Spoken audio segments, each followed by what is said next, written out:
And there were no beautiful, charming women in the cloisters, you think? You would be wrong. There were many lovely young initiates in the Lothering cloister, all of them chaste and virtuous. It added to their mystique. Because then, they were forbidden, and forbidden fruit is the sweeter, no? Flatterer. I, however, did not take vows, and so perhaps I am not as enigmatic. The chantry provides succor and safe harbor to all who seek it. I chose to stay and become affirmed. I was a traveling minstrel in Orlais. Tales and songs were my life. I performed, and they rewarded me with applause and coin. And my skill in battle? Well, you pick up different skills when you travel, yes? Yes, of course. Let's move on. I miss Val-Royeaux. Unlike other cities where the people are the lifeblood and the character, Val-Royeaux was her own person, and her people little more than decorations. There was always music in Val-Royeaux, streaming from the many windows, quiet refrains and triumphant choruses, and always, floating above that all, the chant, coming from the grand cathedral. It was magnificent.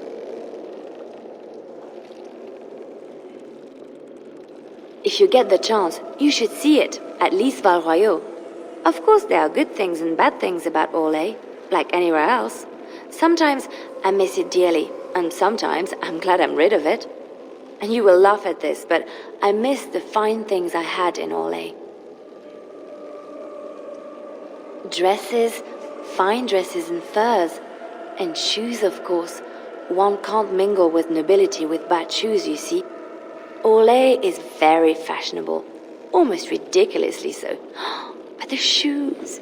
Living with those ridiculous trends was worth it for the shoes.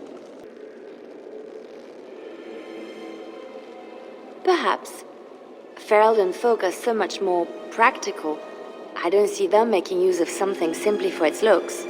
When I left Orlais, the fashion was shoes with delicate tapered heels and embellishments in the front. A ribbon, perhaps, or embroidery. In soft colors, of course. It was spring.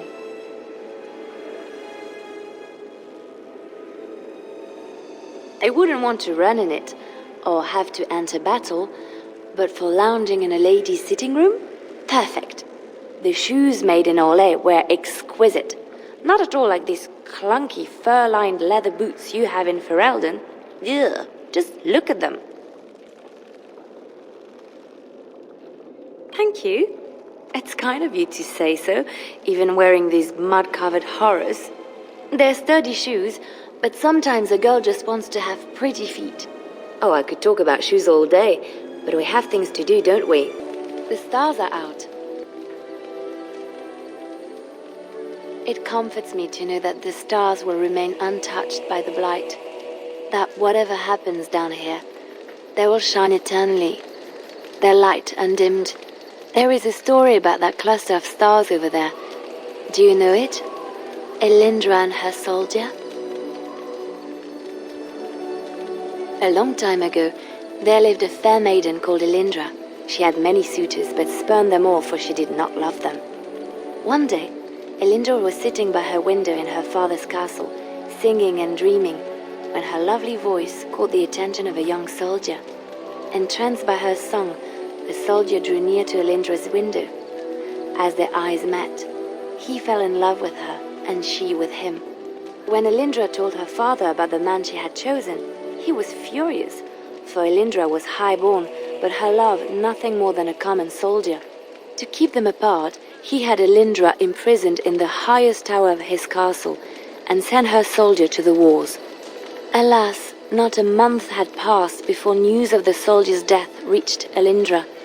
Alone in her tower, Elindra wept for her love, and beseeched the gods to deliver her from this cruel world. So earnest was her plea, that the gods themselves were moved. They gathered Elindra into their arms and lifted her high into the heavens, where she became a star. The gods also raised up the soul of Elindra's soldier love, and there he dwells, across the horizon from her. The band of stars between them is a river of Elindra's tears, cried for her lost love. They say that when Elindra has cried enough, she will be able to cross the river to be reunited with her soldier. This story is one of my favorites, a tale of a love so great and so enduring that it defies death and moves the gods to action. Sometimes I ask myself, does such a love exist? Can it exist? I never expected you to say that. It is a pleasant surprise.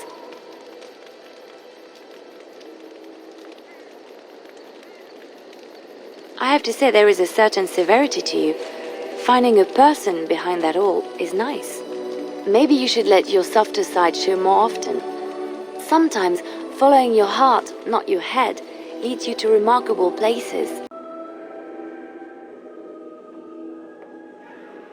These were her favorite. I haven't seen these in such a long time. They smell just like Mother used to. Thank you.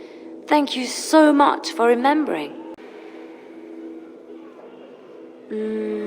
I have not given this a lot of thought. What will I do? We've traveled far and wide. Does it need to end? There's so much out there.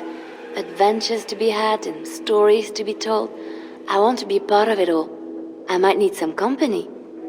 And you're not too irritating. You're welcome to come along if you like. It is settled then.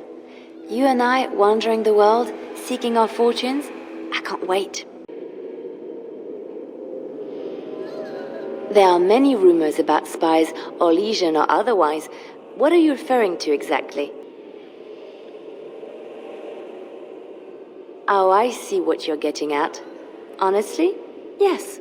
Why shouldn't I? Violence is not the only solution. People respond eagerly to others who they believe understand them. They seek approval, friendship, sometimes love. This can be exploited.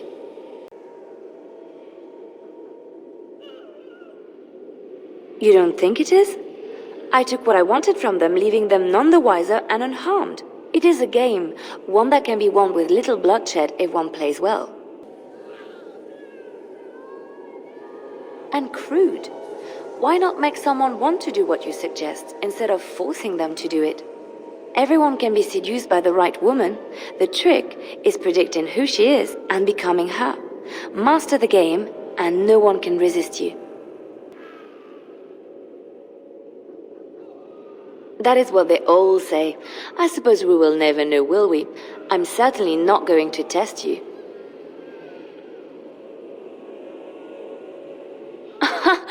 That would be something to see. He thinks he'll charm me.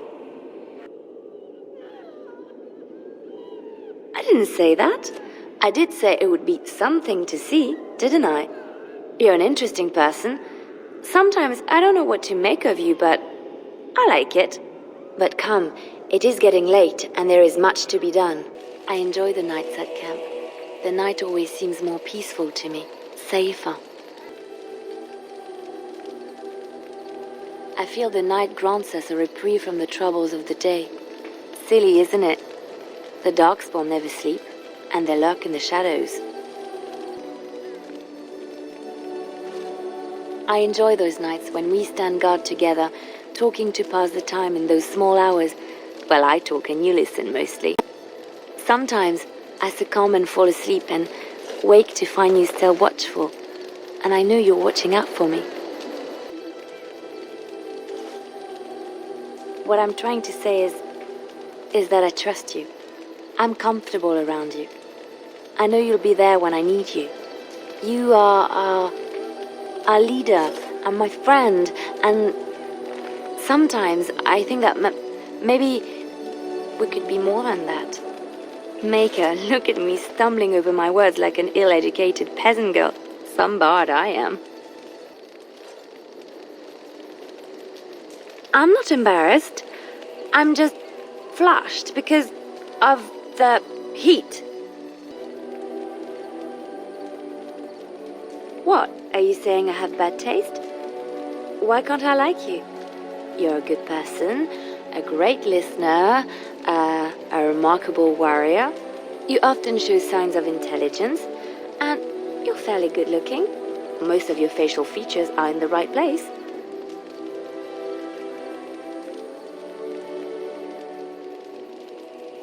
You're welcome. I try. There isn't much more I can say. My feelings have been laid bare. You are very special to me. Really? No one told me. You felt the same way and didn't do me the courtesy of informing me? You made me say all those things. Why couldn't you have said them first? Oh, how very awkward.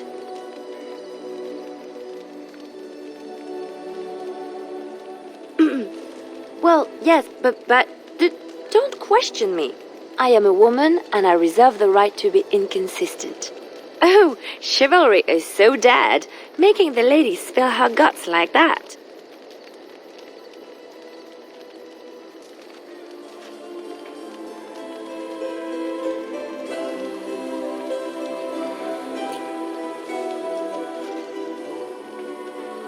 Well, that settles it then.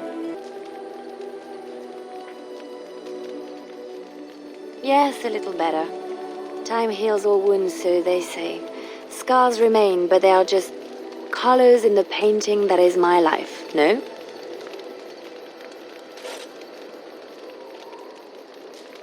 I wish things had happened differently, but knowing her and knowing me, I don't think it could have. We had good times, though, and I look back on those fondly. Whatever happened after will never change the truth of the past. Yes, once, a long time ago. She was a worldly woman and there was so much she knew and was willing to share with me. I would have done anything for her once. She used to be different. Happier, I think. She loved music and had a weakness for sugary cakes. Maybe she was always lying about who she was. Or maybe she changed over the years. I do. And I probably always will. I will just move on. And I think I have. You are how she used to be years ago. A joy to be around, a constant companion and a listening ear in times of need.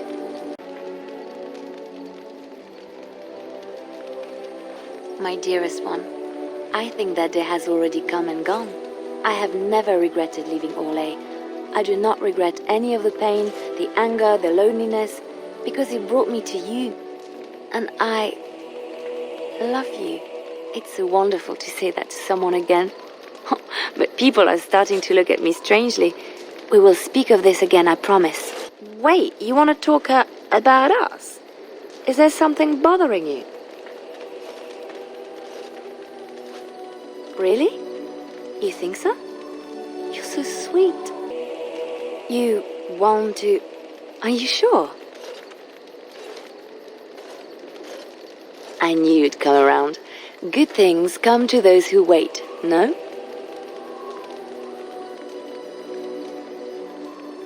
Oh, now you've got me curious.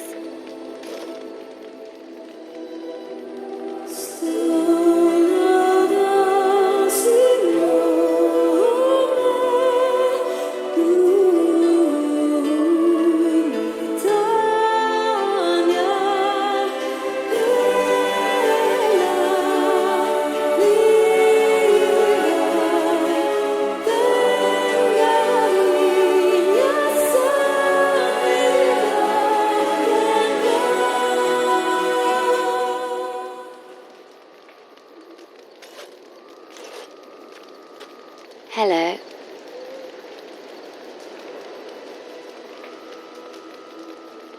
I've been up for some time, but yes, I slept very well. I've just been watching you sleep. Did you know your eyelids flutter when you dream? And you have such pretty eyelashes.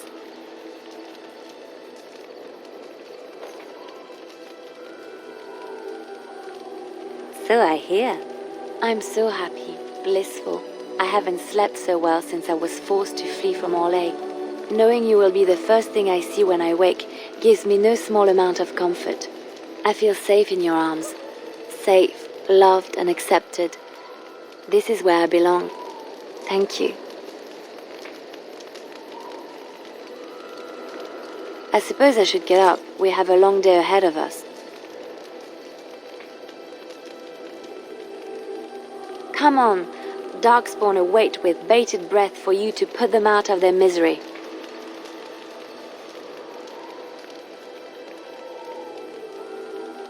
I think it will be a beautiful day.